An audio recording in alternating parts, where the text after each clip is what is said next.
I don't think we know what the pandemic is going to do for the world, honestly, yet. I think it's too early to say. I think we're responding to it in practical terms. You know, it's delayed production and we're starting again, and that's difficult. But in a bigger sense of what kind of storytelling and how we consolidate and what we do, I suppose what I've learned and what I'm trying to understand from it, that it's made us a smaller world in many ways, but it's also exposed division in many different places. So I feel there's a paradox at the heart of all of it. And you feel, you know, we've become closer to nature, but at the same time, we've become more reliant on technology. So everywhere I look for understanding and answers, I see division and separation at the same time. So I don't know, honestly. I suppose for me, a part of the learnings and a part of the change is about it's given us time to think about purpose and an ethical understanding. And I do think there's a big reset in our industry and in many industries about that. I think that will be an important theme to discuss and be aware of in the coming years, as it should be. I think it's been extremely challenging for everybody. There isn't one person around the world who hasn't had some complicated experience as a result of this pandemic. But we are now remounting on 4 big shows, I think. The Power will go first, I think, and followed up by the other things soon after. What's hard is we can't travel anymore. We can't do anything like the same level of person-to-person collaboration. Our business, as you know, is very human-based. It's about people having conversations in rooms. So there are all those practical challenges.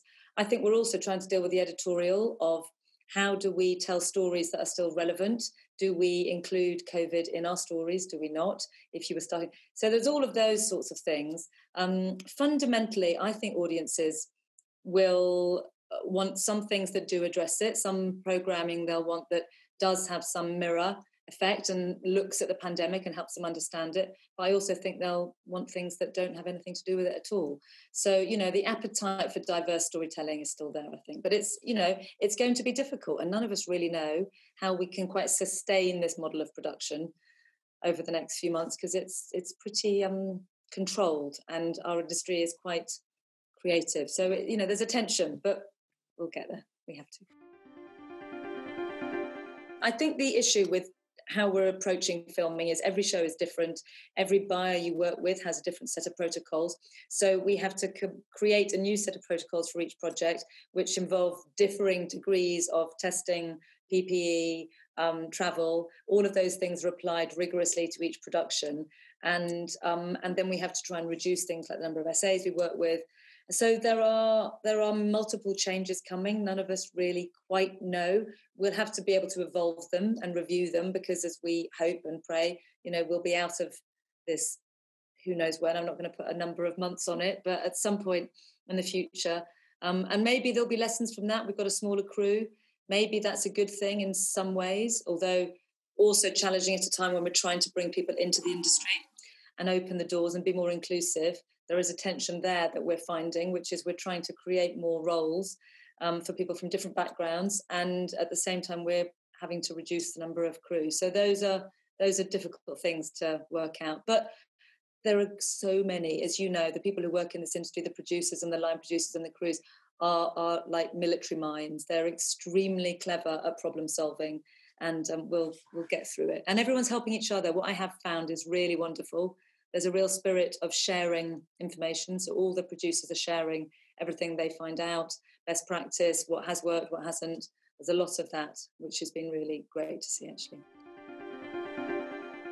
I think we are most unquestionably in a different world with post-COVID. We absolutely are. I think, you know, democracy is at risk. Capitalism is at risk. You could look at the Second World. That's a good thing or a bad thing. But there are changes coming. And there are some reckonings coming. And what television has, amongst all forms of storytelling, actually, and I would include in that, as you know, Sister, we don't just do television. There's film and there's podcasting and there's publishing and there's comic, but there's all sorts of different things. I think storytellers have always reflected the world, had insight into the world, looked into the future, helped us to think, make sense of it. As far as I can see, writers look at the world, the chaos of it, and try and help us understand it. So I think more than ever, we will need to do that now. The writers post this period. We also have to be independent. We have to be truthful. Television as a news source and as an information source is absolutely critical. So to make sure that in an unregulated world of news media, that we do support the regulated media outlets. I'm really, really passionate about that. It's really important. And that we keep telling stories that challenge and push and that, provoke people and are difficult. The problem with scripted, which is largely our business, as you know, it's very slow. And so we can think of things now and a writer will come with a great idea, but, something like Chernobyl took 4 years to get to screen. And so we have to be a bit more nimble than that in some ways, and look at the bigger themes, I think, as well as simply short answers to what's happening now.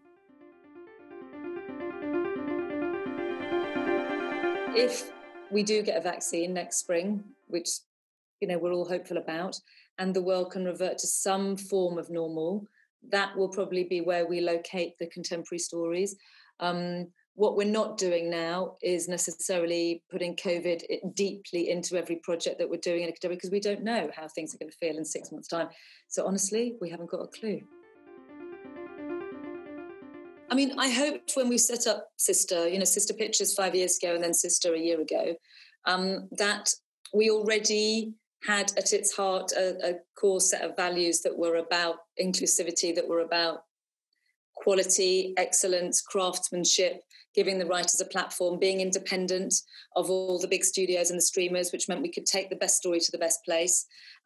So I believe we had those things at our heart already, but it's made it really clear to me the sense of purpose that we need to give our staff and our crew, and that, we have to look at the way the business is run. How fair is it? How inclusive is it? We definitely need to do more work on that, absolutely no question at all.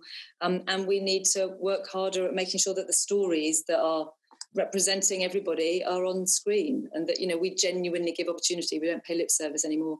There's no more excuses. And I think that reflection time has been great for that. And I think also we have to understand the balance of people's lives, that our industry makes people work extremely hard.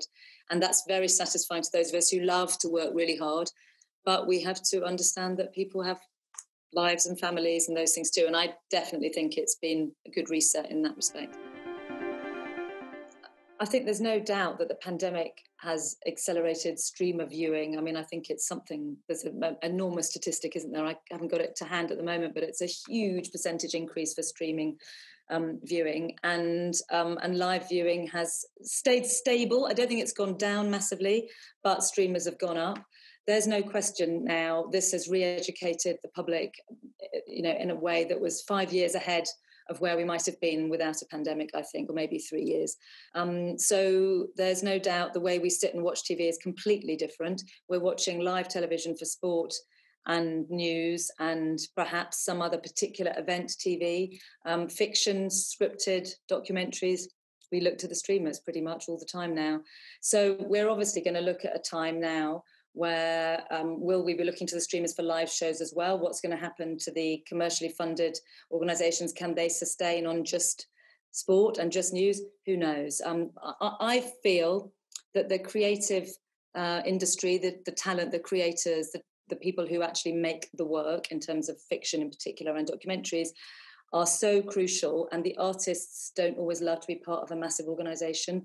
They're bought in and then they tend to disappear again, and they, follow the artists. There's always what they say in a city, isn't it? Where do the artists live? Go where they live, because that will be the next place to, And I think the big organisations have to be careful that they can hold on to the talent they've got, because money won't do it anymore. I think we'll need more than just money.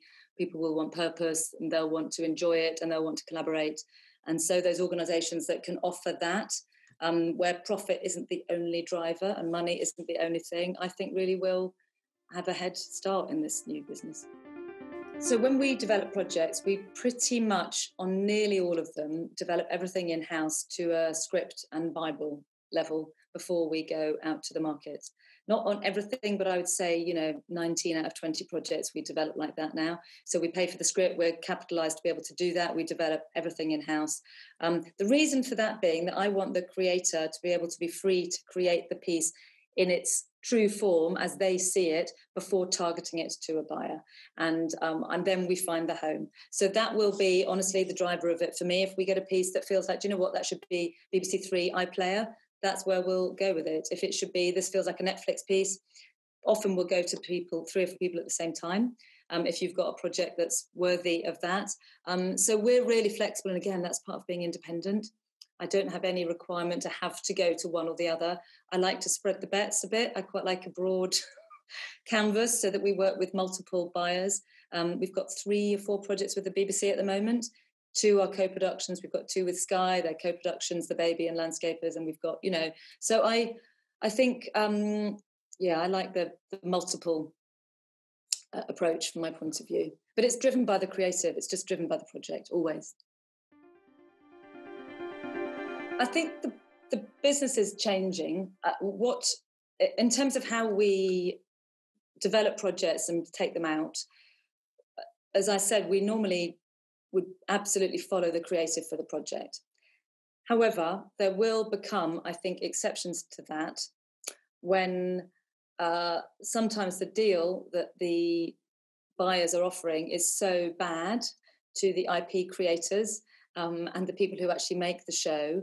If there's a competitive environment, then you can get some change in the deal terms, perhaps, between the streamers even, who want to own everything and distribute everything, as you know, frequently. So I think that will change. The more buyers there are, the more flexibility there's going to be around these deals, which I think is a good thing. I think that's a good thing. And in terms of the bigger change, we have to just keep pushing the envelope of innovation and keep trying to find, I don't even like to think what the audience might want to watch, honestly, because who knows? I follow my instinct and the instincts of my brilliant team. We've got a fantastic team of creatives and production staff who, when you like something, you get that thing where you run across the office and go, I love this. And I don't even know why half the time. And you combine that then with great talent. So we just follow the talent, follow the creatives always is my tip, everything. Things I've learned over the past few months, I feel very clear that I want to work with people I like and respect and for all the right reasons. And there's no room for nonsense and complicated behaviour. And we all, people can be challenging and complex and wonderful and infuriating, but we need to work with good people.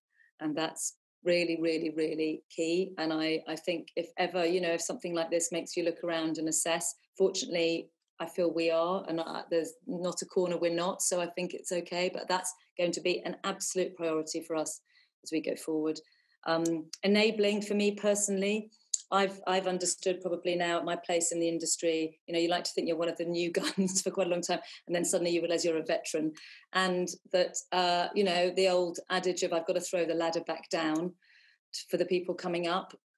I've always wanted to believe that, but now more than ever, it's given me a bit of a distance, and I have to absolutely ensure that ladder is thrown down and to the right people and to places that people aren't normally going to be able to get up that ladder, and that we create pathways that are meaningful, funded and proper for inclusivity. And so as a company, we're really doing a lot of work on that, to making sure that we're going to be the best we can be. We're not yet. It's not a quick fix. It's a long-term aim. So I think that's absolutely critical. And, the things that you talked about at the beginning, the changing world, climate change, the world, these things, we can't ignore them anymore. And it's not worthy or boring or, to think about these things. It's critical. It should be core. We've got to think about all that stuff and still have fun and work with people we love. And we know fiction has the ability, and Chernobyl being a fine example, I think, to, shine an eye in truth's eye and just, really the fiction has the ability to shine a light in truth's eye and really make us understand things that we can't always when the reality around us is there, but when fiction can do that. So I think it's exciting. I think we're also hopefully nurturing a generation of activists in the young people, the 16-year-olds. They have been activated in this time, and that's an amazing thing to see. And perhaps for many years, we were all a little comfortable and we didn't feel the need to look outside of our own world.